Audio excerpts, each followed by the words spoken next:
Bill, we got a note from Dr. Aaron Bryan Davis, who is Fellowship Engagement Director and Theologian in Residence at the Lutheran Church of the Nativity in Arden, North Carolina. As an academic, he works mainly on topics in systematic and philosophical theology, as well as ethics, and he's written a review of your book, Reasonable Faith, and has invited you to take a look at his review, so we're going to do that. I want to chase one quick rabbit before we go to the article, Bill. From Dr. Davis's bio, he's also an editor and contributor to the book, Disability Theology and Eschatology, Hope, Justice, and Flourishing. Here's a quick description of the book. Christian theology looks forward to a consummation of all things in which hope, justice, and flourishing will finally prevail. All creation will be perfectly united to God as its creator, and all shall be well. But what does this mean for disabled people? The typical Christian answer through history has been that disability will not exist in the world to come. The advent of disability theology has given us reasons to doubt this answer. In response, disability theology and eschatology gathers together essays from established and emerging scholars alike to provide an extensive look at what it might mean to imagine disability as a part of humanity's ultimate ends. End of quote. Now, Bill, I haven't read the book, so I don't know what the contributors' arguments are, but my first reaction is that indeed disabilities or physical handicaps will not be in the new heaven and the new earth. Any thoughts on disability theology? I have to confess, Kevin, that I've never heard of this before. It's extraordinary. To me, at first blush, it sounds incompatible with the resurrection body, which Paul describes as glorious, powerful, imperishable, incorruptible. It's really hard to imagine people in the new heavens and the earth who are dealing with multiple sclerosis or other sorts of disabilities. So my initial reaction is skepticism. I think that for the disabled, the prospect of a world to come in which there will be complete healing and restoration is a tremendous hope to look forward to, and not something you would want perpetuated for eternity. Again, I just kind of wanted to chase that rabbit a little bit since he is a contributor, and perhaps we can speak with him further on that, what it's all about. But in the meantime, we're going to look at some excerpts from the review that he wrote about Reasonable Faith. He writes, quote, William Lane Craig's Reasonable Faith, Christian Truth and Apologetics entered my life at an interesting time. I became aware of it as an undergraduate studying for a degree in religious studies at a public, and therefore secular, university. Though I was a Christian, I didn't really think there were good ways for one to demonstrate or show to others that Christianity was true. Its truth, I thought, was simply a matter of faith. But one couldn't really argue for Christianity as such. End of quote.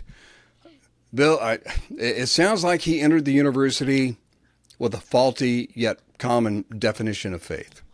Yes, this idea that faith has to be a sort of blind, irrational, criterionless leap in the dark is something that we would well be rid of. There's absolutely no incompatibility with having good reasons to believe in what you commit yourself to in faith. Faith is a way of trusting or a way of committing oneself, and that can be quite a rational thing to do. Next he writes, quote, My view of this issue started to change when I watched Craig's debate with Christopher Hitchens at Biola University.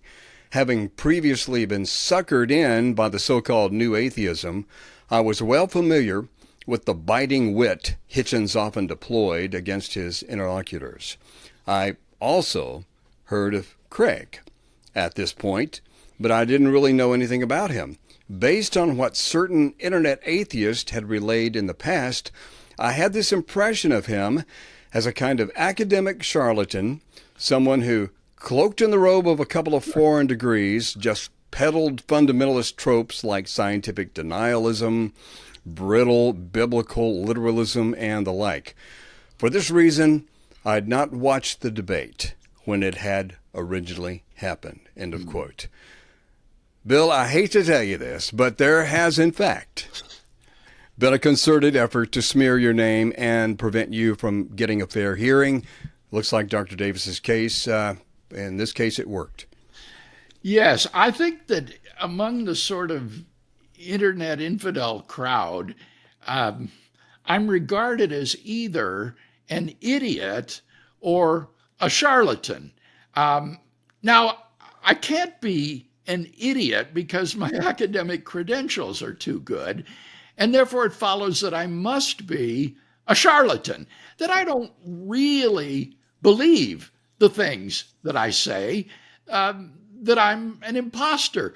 This attitude was very clearly expressed by Lawrence Krauss in our debates in Australia. And I'm very pleased to say that by the end of that debate tour, Krauss came to me and said to me, I want you to know, he said, that my impression of you has really changed. He said, I think that you really do sincerely believe the things that you say. And I sort of laughed and I said, well, I guess coming from you, that's high praise, and so I'll accept it. So I could still be an idiot, but at least I sincerely believe the things that I say, and therefore I'm not a charlatan. Aaron did eventually see the debate. He writes, quote, he decided to give it a watch. At the time, I was mainly interested in what I would make of Hitchens' arguments now that I wasn't an atheist anymore. But what I found in the debate was wildly surprising. Hitchens' rhetoric was quite good as always, but it was all flash and no substance. There really wasn't anything in the way of an argument he made throughout the whole debate. Moreover, and to my astonishment, this Craig guy seemed to be running circles around old Christopher. Far from a credentialed flaunter with little to show for it, Craig was saying things that seemed eminently reasonable to me, and so I wondered what else he might have to say that could be of interest. This led me to purchasing my copy of Reasonable Faith. End of quote there. And, you know, Bill, the debate with Hitchens seems to always catch the algorithms of YouTube. It keeps it at the top of the searches. So it continues to make quite an impact.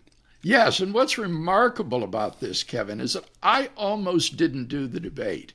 When Craig Hazen invited me to debate Christopher Hitchens at Biola, I declined because I figured that Hitchens would simply use his purple prose to make rhetorical denunciations of God as being like a North Korean dictator and all the rest. And I just didn't want to participate in an event like that. So I said to Craig, get somebody else to debate Hitchens. I don't care to do it. Well, they tried to find other people and were unsuccessful. And he finally came back to me and he said, Bill, please do this debate. The students are already on the hook for a $12,000 honorarium that they have to pay to Hitchens, whether he does the debate or not. So we need you to step in and do this. And so I reluctantly agreed. And it turned out to be, I think, one of the most fruitful decisions I've ever made, because as you say, because of Hitchens' reputation, so many people have watched that debate and been surprised at how well the Christian side does in this contest.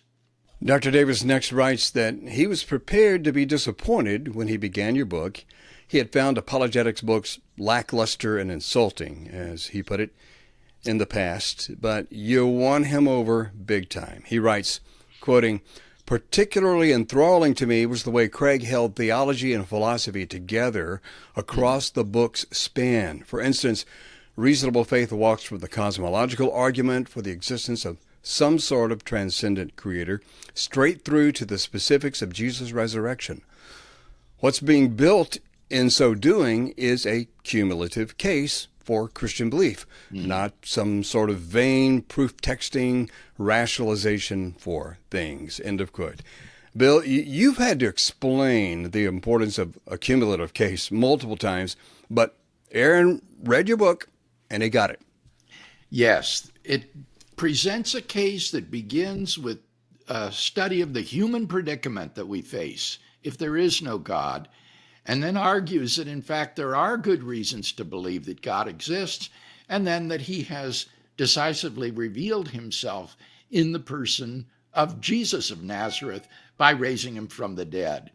And as Aaron noticed, there's a nice integration in the book between philosophy and theology, because I structure the book using the traditional loci of theology, like doctrine of God, doctrine of creation, doctrine of Christ, and so forth. It's the same structure that I am using in my systematic philosophical theology, but in reasonable faith, I use that structure in order to build a cumulative case for Christian theism.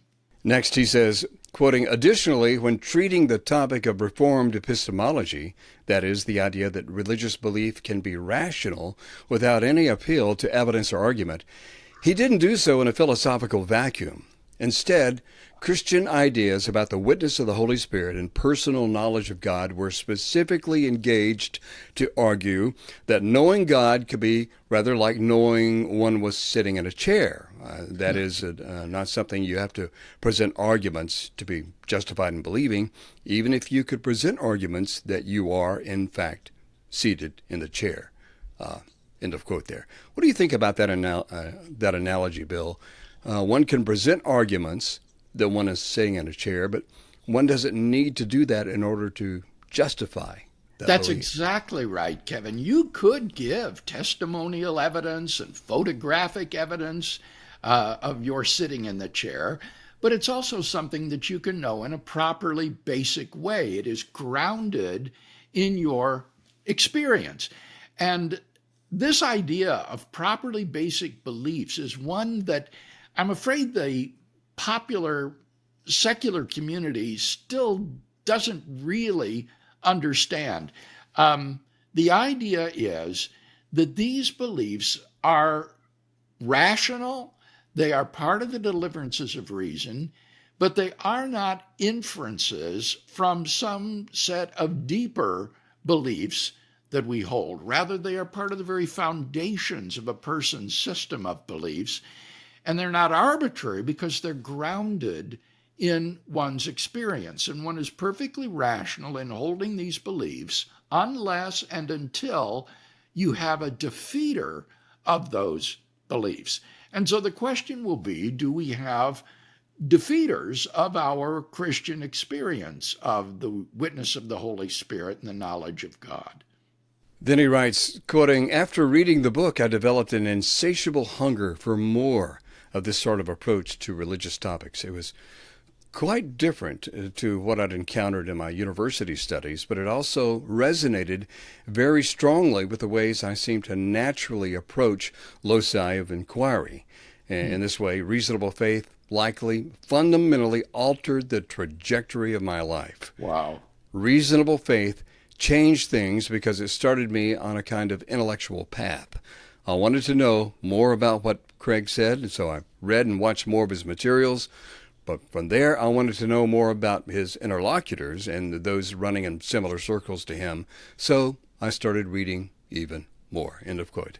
I can relate to this in so many ways, Bill. The only way to describe it is he got electrified. Oh, this is so humbling and so gratifying to think that this young man's life and the trajectory of his life was changed through reading this book. And truly, books can have that sort of life-changing significance for those who are serious readers. I think that reading Stuart Hackett's book, The Resurrection of Theism, which first introduced me to the Kalam cosmological argument, was similarly life-transforming for me and fundamentally altered the trajectory of my life to set me on the path that I continue to pursue today.